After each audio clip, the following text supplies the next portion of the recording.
In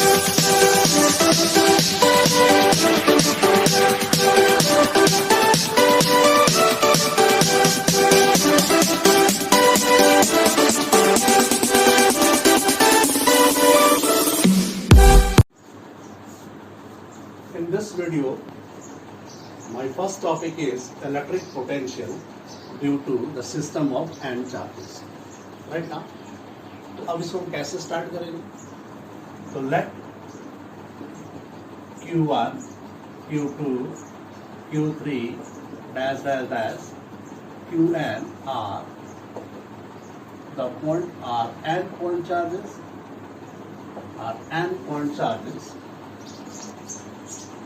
situated at distance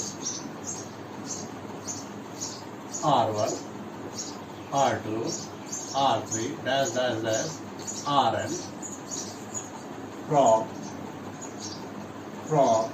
the point P at which the total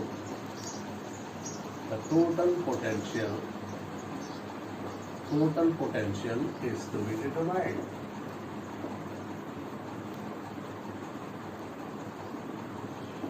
Right now, हमने क्या माना?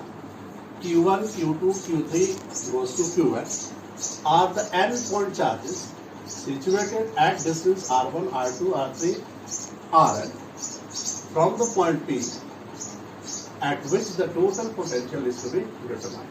Right? So first of all, we locate the point P, right? And we locate the different points with respect to this point in the given plane. Here I have the point A, B, C, D, and so on. Suppose here I have the charge Q1, here I have the point charge Q2, here I have the point charge Q3, and suppose here I have the point charge Qn. This is my nth point charge. Now, the position of the point charge Q1 from point P is R1. The position of the point charge Q2 from the point P is my R2. And similarly, here I have R3 and here I have Rn. Right now? Clear? Now, अब यहाँ पे एक statement आएगा, बड़ा important statement है कि according to the principle of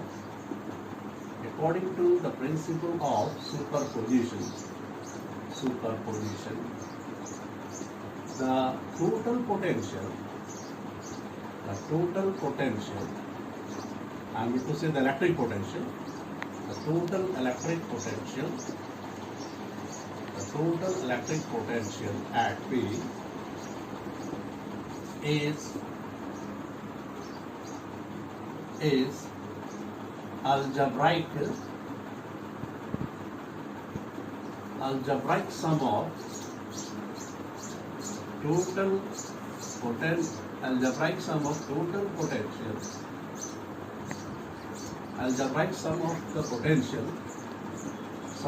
potential developed by the individual point charges. Clear now? Now, according to principle of superposition, the total electric potential at P is algebraic sum of, algebraic मतलब simply add करना, algebraic sum of the potential developed by the individual point charges. Right? इसका कहने का मतलब क्या हुआ? The potential at P is equal to, that is my V1. V1 is nothing but potential developed by the first point charge at the point P, plus V2, plus V3, and so on goes to Vn. Right now? Now, how can we express V1? That is my 1 by 4 pi epsilon naught Q1 by R1. Right? For V1, the charge is my Q1 and the position is my R1. For V2, I have 1 by 4 pi epsilon naught, that is Q2 by R2, and so on. And for Vn, 1 by 4 pi epsilon naught, that is my Qn by Rn. Right? अब हम करेंगे क्या, इसमें से हम 1/4πε0 common लेंगे, right ना, 1/4πε0 common लीजिए। अब ब्रैकेट के अंदर में क्या आया, that is Q1/R1 plus Q2/R2 plus so on Qn/R1। Clear. अब हम इसको थोड़ा कंडेंस फॉर्म में लिखेंगे, तो now we can write in the condense form as 1/4πε0 summation I from 1 to n Qi/R। So this is the condensed form of, or we can say the total potential at P due to the system of n point charges। Clear ना। चलो अब देखते हैं, मान लो अगर इस point का अपना कुछ पोजीशन होता, right, if the point P has position R with respect to the origin, यहाँ पे कोई एक ओरिजिन एक रेफरेंस पॉइंट है, राइट ना। अगर मेरा पॉइंट P का अपना पोजीशन होता है with respect to the origin या reference point, then that case the total potential at P is summarised as 1/4πε0 summation I from 1 to n Qi by mod of R minus Ri। Very clear now, mod of R minus Ri, clear। So this is the total potential due to the system of n point charges, where when the point P has its own position with respect to my origin। Clear ना, ठीक है, clear. अब हम आते हैं next topic, and the topic is electric potential due to the continuous charge distribution. Now our next topic is electric potential due to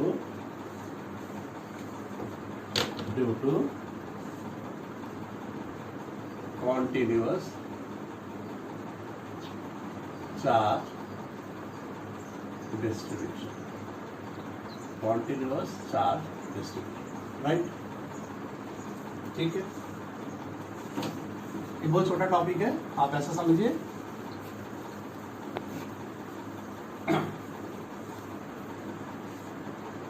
कि we know that continuous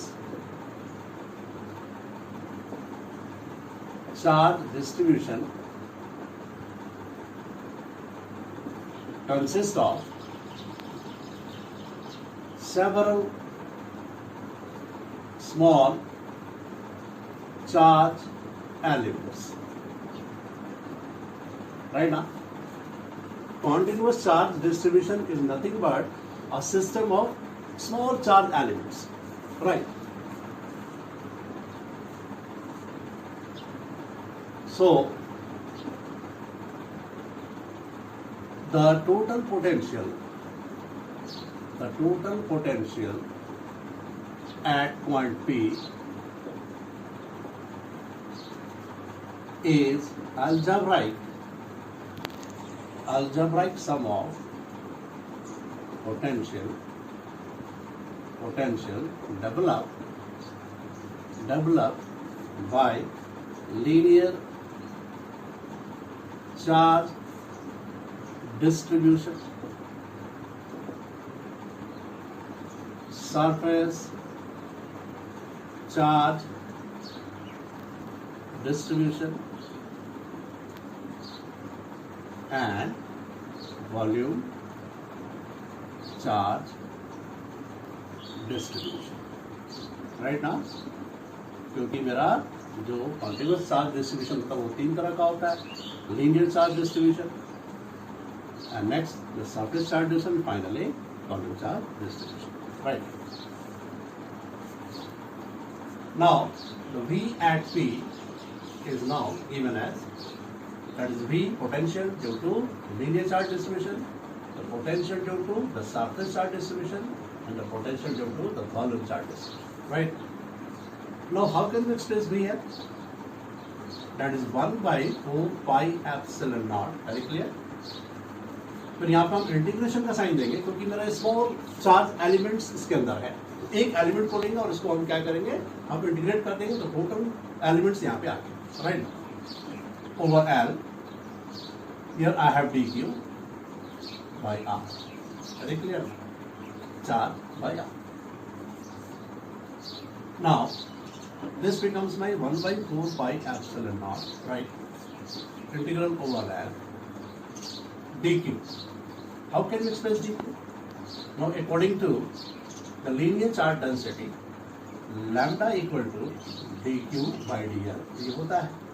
तो यहाँ से अगर हम dq निकालेंगे तो आएगा क्या? lambda into dl. हम यहाँ पे dq के जगह पर lambda into dl रखेंगे by r. Very clear ना? ये मेरा VL है. अगर मेरा पॉइंट P का अपना ओन पोजीशन वेक्टर होता, ठीक है, if the point P has its own position vector R, then VL can be expressed as 1 by 4 pi epsilon naught, that is lambda dl by mod of r minus r. Clear ना? यहाँ पे are आई कर देते हैं. हाँ, clear? समझ में आया? सिमिलरली, अब हम सिमिलरली लिखेंगे. सिमिलरली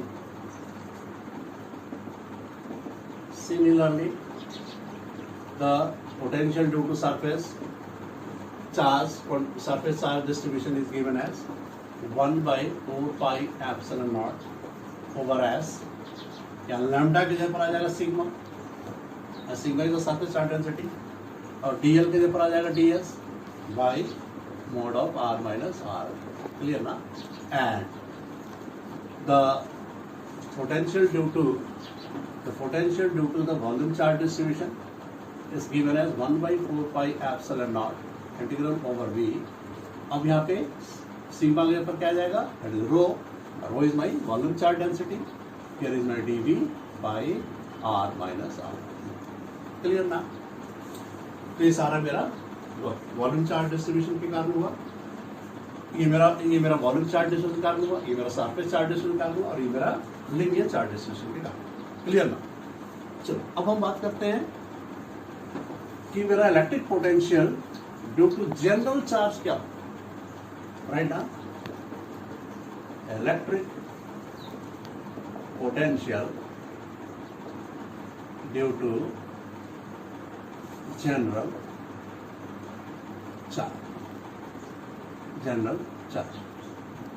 राइट ना? Electric potential due to general charge. Whenever I am just discussing about the general charges, तो जनरल चार्ज यहाँ का मतलब क्या हुआ?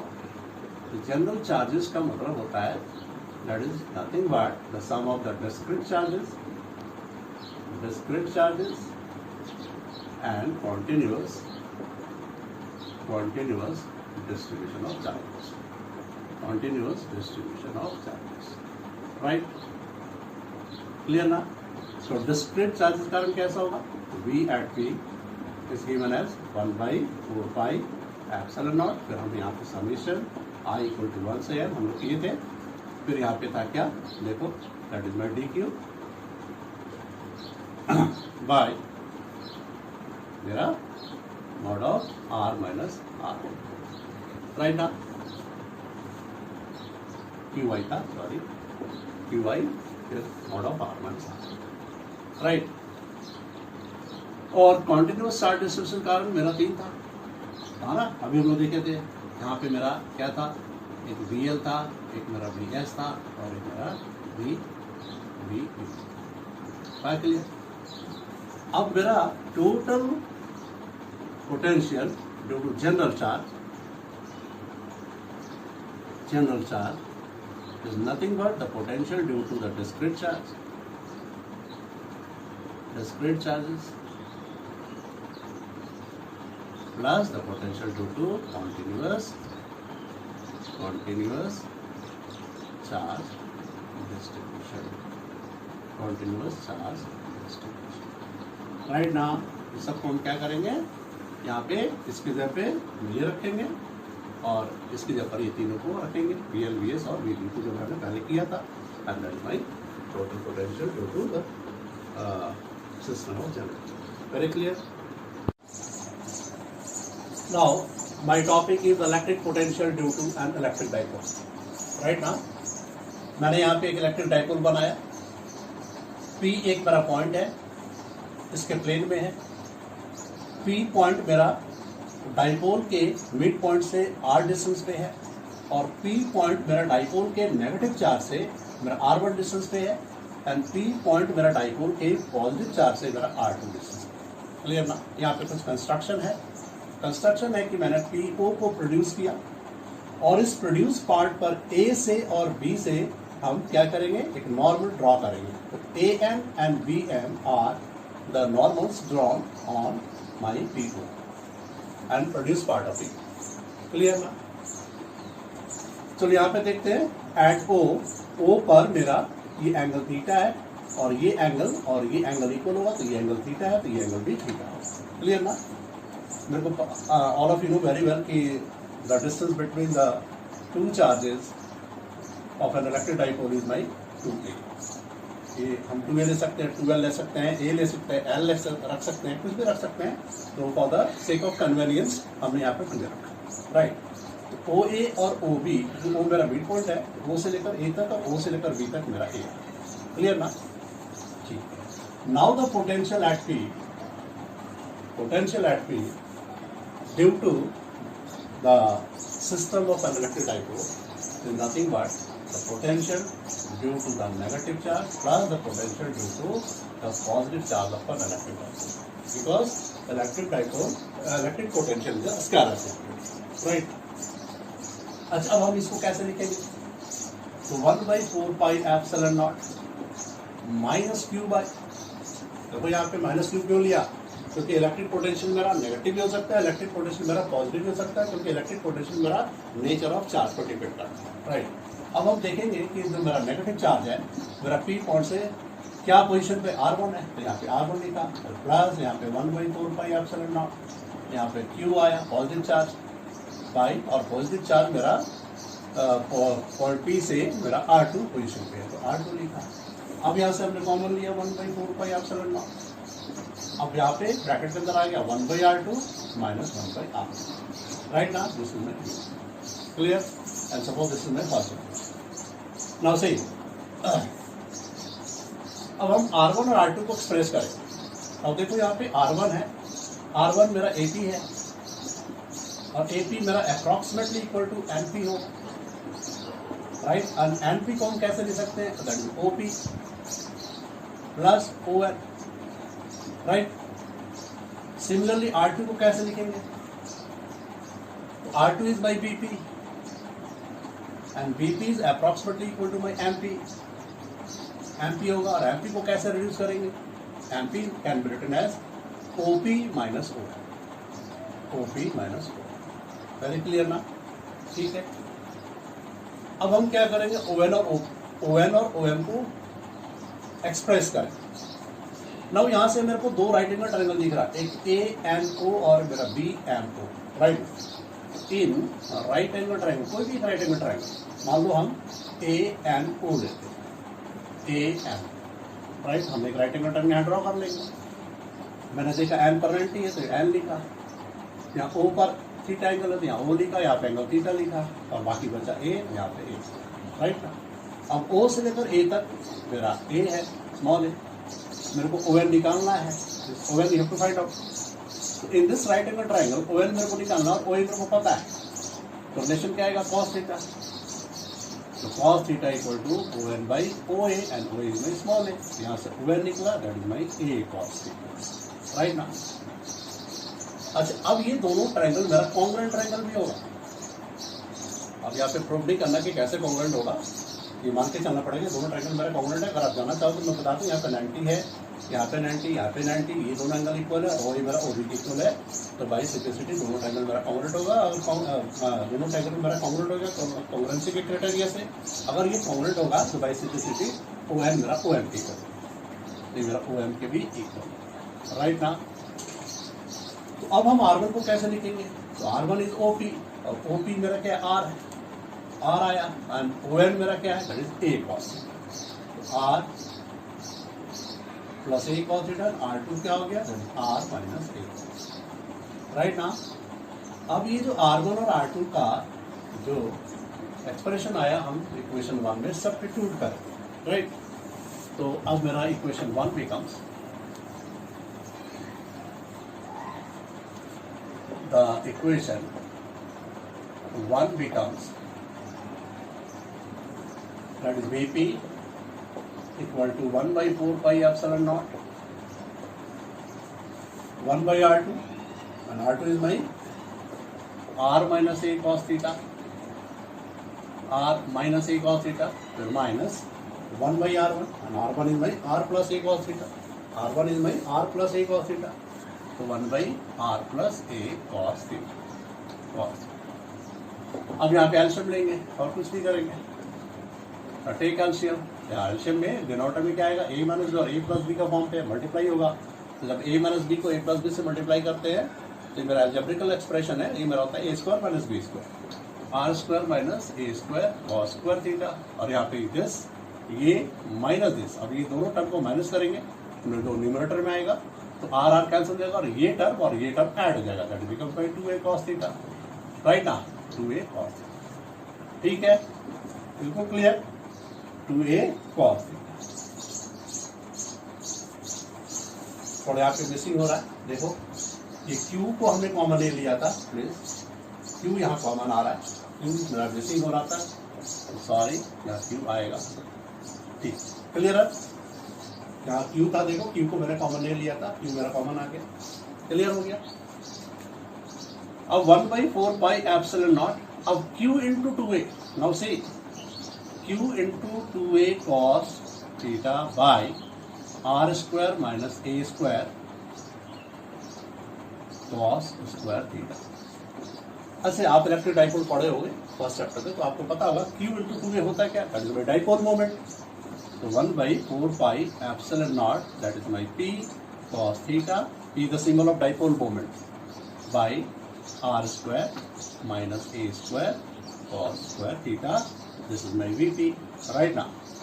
ये मेरा एक एक्सप्रेशन किसका? इलेक्ट्रिक पोटेंशियल का, किसके कारण? एक इलेक्ट्रिक डाइपोल के कारण, राइट। अच्छा, अब थोड़ा देखना है यहाँ पे, अगर मेरा डाइपोल थोड़ा छोटा होता है, if the electric dipole becomes very short, अगर शॉर्ट होता तो उस केस में अगर ये शॉर्ट होगा, कुछ शॉर्ट होगा, ऐसे शॉर्ट होते जा रहा तो मेरा 2A डिक्रीज कर रहा है, ये रिड्यूस करेगा, 2A के रिड्यूस से मेरा A रिड्यूस करेगा, तो I can say A should be very very less as compare to my R। ठीक है, क्लियर। तो हम क्या करेंगे, यहाँ पे जो A square cos square theta terms है दैट शुड बी नेगलेक्टेड, तो A square cos square theta should be neglected, ये नेगलेक्ट कर देंगे। तो now V at P becomes my 1 by 4 pi epsilon not P cos theta by क्या आया R square, clear ना। अच्छा, अब हम इसको थोड़ा वेक्टर के फॉर्म में लिखेंगे, तो 1 by 4 pi epsilon naught, right. P मैंने यहाँ R लगाया cos थीटा, मैंने ऊपर न्यूमरेटर में R लगाया तो डिनोमिनेटर में भी R लगाएंगे तो ये R P हो जाएगा। And P R cos theta को कैसे लिखेंगे वेक्टर के फॉर्म में? आपने वेक्टर पढ़ा है क्लास 11th में, that is P vector dot R vector by R। Clear ना, समझ में आया? ये दोनों एक्सप्रेशन है, ये भी है, ये भी।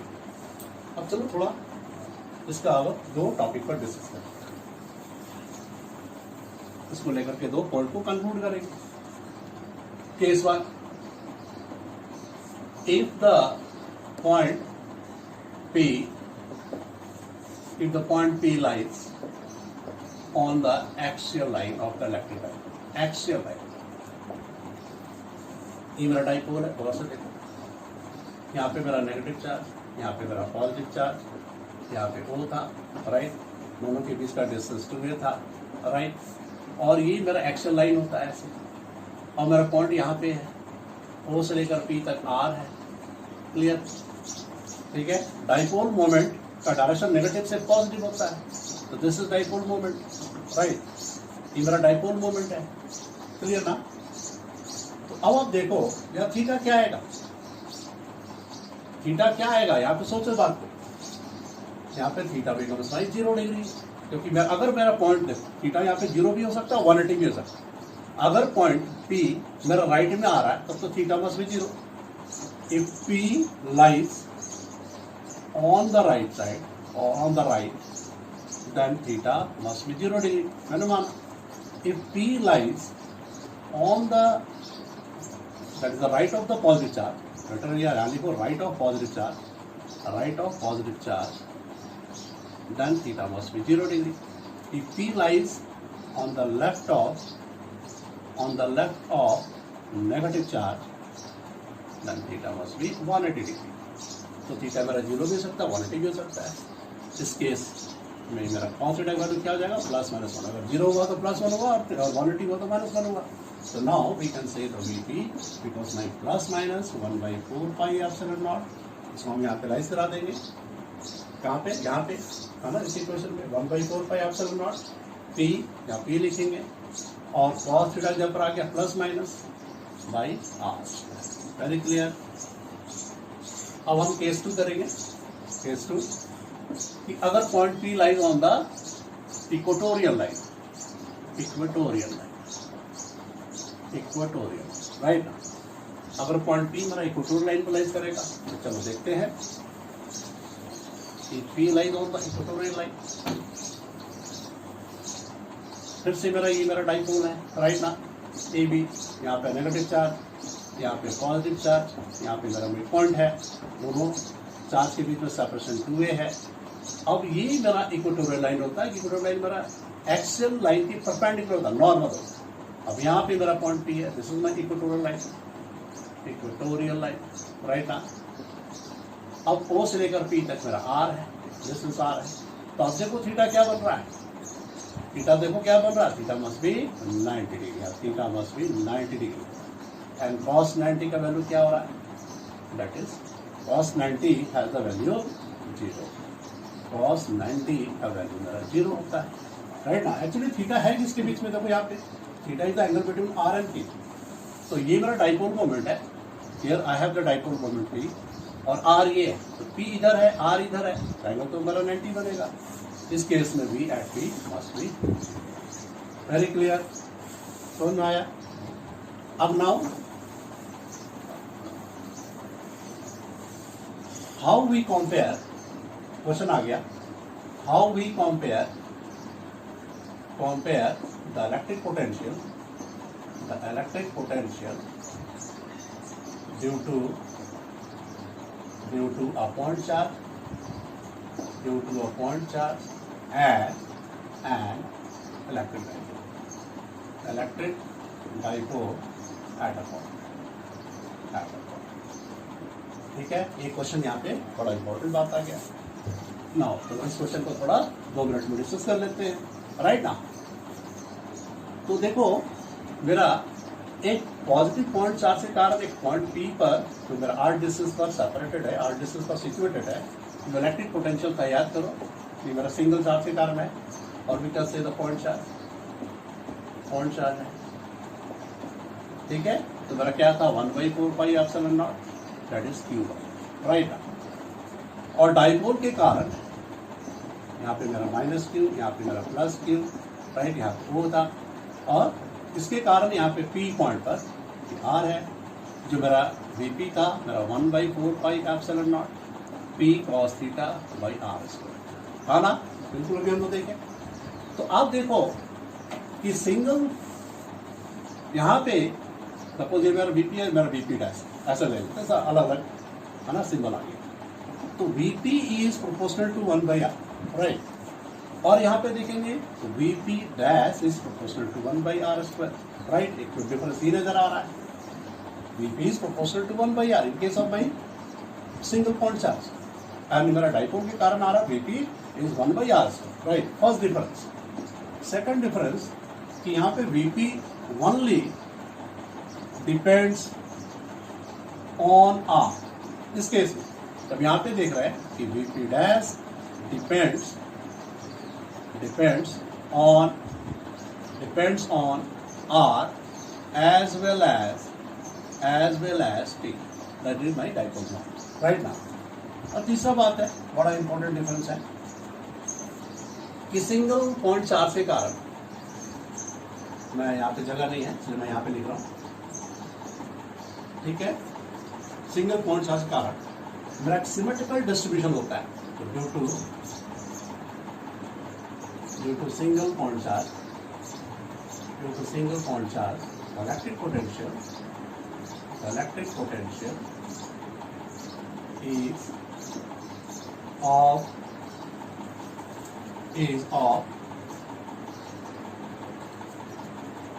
spherically symmetric होता है, ठीक है। whereas ड्यू टू ये मेरा सिंगल पॉइंट चार्ज करूंगा, जैसे डाइपोल के कारण, तो due to an electric dipole, the electric potential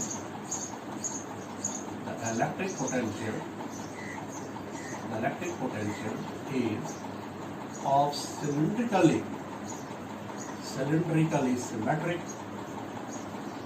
symmetric about the dipole axis. Very clear now? Oh, thanks.